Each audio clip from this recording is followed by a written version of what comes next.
iyo kiremba ntibazi neza yuko atamutware n'umwe ava muri senere arimo. Iyo kose kominari ivugwa bose n'abasendedevudede ubona warayitwara sinzi ibyo yihenze ngo agire ngo arabe neza nk'abandi dushaka kuraba neza iby'igihugu.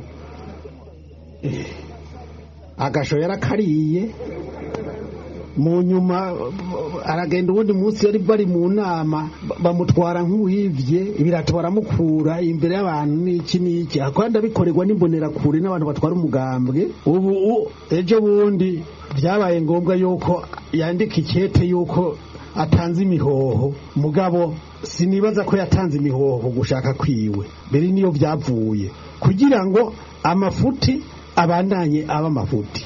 Kuvuga rero ngo ntabaje inama boba bariyo nukuri turiyo none ko dusemberera mugabo umugambwe nawe ukacugira. Erega nyakubahwa umukuru w'igihugu atavyirengagije umukuru w'umugambwe arimwo ntiyavuze yuko umugambwe wabo ari cyo gihugu, ntiyabivuze izuba riva. None umuntu akubwiye ngo uyu mugambwe ni igihugu bisigura yuko amategeko y'igihugu ntacavuze ntacarimwo ibyo umugambwe ushaka nivyo heza bikaba. Iyo niyo ngorane rero twagize hari iwacu Kiremba, niyo ngorane dufise rero nyakubahwa. Nimba yashobora kuvuguruza umutwara mu mugambwe arabigire, ikirembe irashobora guciba nk'izindi zose, niyo ngorane.